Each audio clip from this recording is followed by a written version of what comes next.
Não é mais uma troca de farpas diplomáticas, nem uma guerra fria travada diante das câmeras da imprensa internacional. O que está em curso é um confronto direto, com ataques reais, vítimas e destruição em larga escala. Pela primeira vez em anos, Israel e Irã estão oficialmente em guerra aberta, e o mundo está assistindo em silêncio tenso. Na virada entre os dias 16 e 17 de junho, uma série de bombardeios coordenados por Israel atingiu várias cidades estratégicas dentro do território iraniano. Segundo Tel Aviv, os alvos seriam apenas instalações militares e centros de comando da Guarda Revolucionária.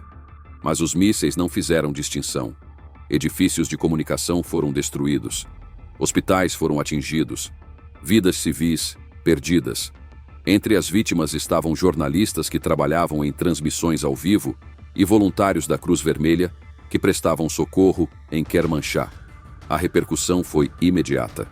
Para muitos analistas, esse movimento revelou mais do que uma simples ofensiva militar.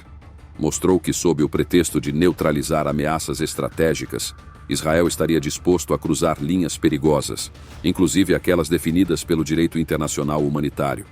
A Anistia Internacional classificou o ataque como altamente questionável e alertou para o risco de uma escalada catastrófica.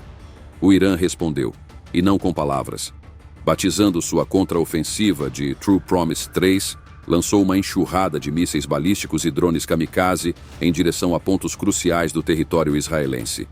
As cidades de Haifa, Tel Aviv e Gliló se tornaram alvos. As primeiras explosões foram registradas ainda durante a madrugada, e em poucos minutos, refinarias, depósitos militares, quartéis de inteligência e sistemas de defesa estavam sob ataque. O famoso sistema antimíssil Iron Dome, mesmo com sua alta taxa de interceptação, não conseguiu dar conta. Alguns projéteis escaparam da detecção e atingiram alvos sensíveis sem qualquer aviso prévio. Em Haifa, o impacto em uma refinaria de petróleo e em um terminal de gás causou um incêndio de proporções gigantescas. O fogo se espalhou rapidamente e levou mais de 6 horas para ser contido. 3 trabalhadores morreram, e boa parte das reservas de combustível da região foi simplesmente destruída.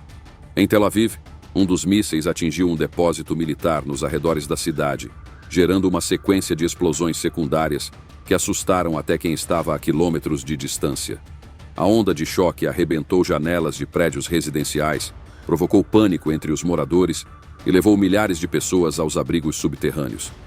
Para quem vive nas zonas urbanas, essa guerra deixou de ser algo distante e passou a ser uma ameaça iminente à própria sobrevivência. A pergunta agora é: isso tudo faz parte de mais um ciclo de violência entre 2 inimigos históricos, ou estamos à beira de um conflito regional de proporções globais? O tom das respostas, tanto em Tel Aviv quanto em Teherã, não deixa muito espaço para otimismo. Ambos os lados seguem trocando ameaças veladas e ações diretas, como se qualquer sinal de trégua fosse uma fraqueza imperdoável. Mais do que nunca, o Oriente Médio volta a ser o epicentro de uma instabilidade que pode arrastar as principais potências mundiais para um tabuleiro geopolítico fora de controle. E neste momento não há garantias de que alguém esteja disposto ou apto a apertar o botão de pausa. A explosão que devastou o centro industrial de Gliló expôs algo que até pouco tempo atrás parecia impensável. Nem mesmo a sede da Unidade 820, a elite da inteligência militar de Israel, está fora do alcance. Imagens de satélite que circularam amplamente nas redes revelaram hangares inteiros destruídos, antenas de comunicação retorcidas e estruturas militares reduzidas a escombros. O governo israelense manteve silêncio sobre as imagens, mas o estrago falava por si. O Irã não hesitou em assumir a autoria, mas classificou o ataque como uma advertência, não uma ofensiva total. Ainda assim, o que se viu foi um colapso parcial nas defesas aéreas israelenses, que até então eram apresentadas ao mundo como um escudo impenetrável. O impacto psicológico foi imediato. O medo se espalhou, a economia desacelerou e as operações logísticas entraram em colapso momentâneo. O aeroporto Ben Gurion, principal hub internacional de Israel, suspendeu voos. Empresas de tecnologia baseadas nos centros de inovação ao redor de Tel Aviv interromperam atividades. Famílias inteiras fugiram para o sul do país em busca de abrigo, enquanto o som dos alarmes antiaéreos ecoava incessantemente. O que mais chocou foi a capacidade de drones kamikaze iranianos de penetrar em zonas industriais consideradas altamente protegidas, especialmente aquelas ligadas ao setor de alta tecnologia. O coração do chamado Silicon Wadi. Mesmo sem confirmação oficial do nível de destruição, o recado era claro. O Irã não apenas acertou alvos estratégicos, como mostrou que sabe exatamente onde bater. Alguns analistas descreveram essa operação como uma exibição cirúrgica de poder híbrido. Foi mais do que um ataque físico. Houve também guerra eletrônica, interferência de sinais e uma clara tentativa de sobrecarregar os sistemas de resposta israelenses. Pela primeira vez, um dos exércitos mais sofisticados do planeta está sendo forçado a encarar um novo tipo de ameaça, furtiva, coordenada e incrivelmente precisa. Enquanto isso, dentro do Irã, a população vive sua própria crise.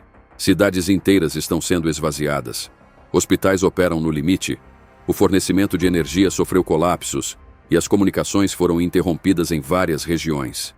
Em Israel, mesmo com um sistema de defesa multinível, a sensação é de constante vulnerabilidade. Os bunkers voltaram a ser ocupados. O cotidiano virou um campo de espera, onde ninguém sabe qual será o próximo alvo. E o que antes era um conflito bilateral agora começa a contagiar toda a região. No Líbano, o Hezbollah ameaça abrir uma nova frente ao norte de Israel. No Iraque e na Síria, milícias apoiadas por Teherã já estão em estado de prontidão. A qualquer novo ataque, a resposta pode vir de múltiplos pontos. No Golfo Pérsico, a tensão é ainda mais delicada. Se os Estados Unidos decidirem intervir diretamente, o Irã já sinalizou que pode fechar o Estreito de Hormuz, o gargalo por onde passa quase 20% do petróleo mundial. Uma ação dessas não só causaria um choque nos mercados globais, mas também colocaria em xeque a estabilidade energética do planeta. A presença militar americana e da OTAN na região continua a crescer. Destroyers, submarinos e caças operam em prontidão máxima. Se qualquer uma dessas bases ou embarcações for atingida, o confronto direto deixará de ser uma possibilidade teórica e se tornará inevitável. Potências como Turquia e Arábia Saudita tentam intermediar uma trégua, mas estão presas a interesses contraditórios que limitam qualquer iniciativa real. E enquanto os líderes trocam comunicados diplomáticos, o mapa político do Oriente Médio começa a se redesenhar silenciosamente, com alianças se formando e rupturas iminentes entre blocos rivais. O que começou nas madrugadas de 16 e 17 de junho de 2025 já não pode ser chamado apenas de confronto entre Israel e Irã. É um novo capítulo de uma guerra silenciosa que pode, a qualquer momento, se tornar ensurdecedora. Civis seguem pagando o preço, infraestruturas estão sendo destruídas e economias fragilizadas. O equilíbrio da região, já precário, agora pende perigosamente em direção ao caos. E talvez o mundo ainda não tenha entendido a gravidade do que está prestes a acontecer. Se esse conflito não for contido de imediato, as consequências podem ir muito além do Oriente Médio. O risco é claro. O envolvimento direto de potências como Estados Unidos, Rússia e até países da Europa não é mais uma hipótese remota. O que começou como uma disputa entre dois inimigos históricos agora se transformou em um tabuleiro complexo, onde cada movimento tem o potencial de acionar alianças, pactos e represálias em cadeia. Esta já não é uma guerra limitada por fronteiras. É uma disputa por narrativas, por influência regional e por supremacia tecnológica. É também um teste decisivo para a diplomacia global. E até agora, os sinais não são encorajadores. Se os líderes mundiais falharem em compreender a gravidade do momento, ou hesitarem em agir com firmeza, o conflito pode facilmente se expandir para áreas críticas como o Mar Vermelho, o Golfo Pérsico e até os flancos instáveis da Europa Oriental. O efeito dominó pode ser devastador. O cenário internacional vive agora um de seus maiores desafios em décadas. O mundo será capaz de evitar o colapso diplomático? Ou será apenas um espectador passivo diante de uma escalada que ninguém mais conseguirá conter? O que está em jogo ultrapassa a geopolítica. Se não houver uma interrupção imediata das hostilidades, a linha que separa uma guerra localizada de uma guerra de escala global pode se romper. E quando isso acontecer, os impactos não serão sentidos apenas na região, mas em todos os cantos do planeta. Este conteúdo foi produzido com base em análises confiáveis e fatos verificados, com o propósito exclusivo de informar e promover reflexão crítica. Não apoiamos discursos de ódio, violência ou qualquer forma de incitação. Toda a narrativa apresentada aqui respeita as diretrizes de conteúdo do YouTube e os princípios estabelecidos por convenções internacionais voltadas à proteção dos direitos humanos e à integridade informativa.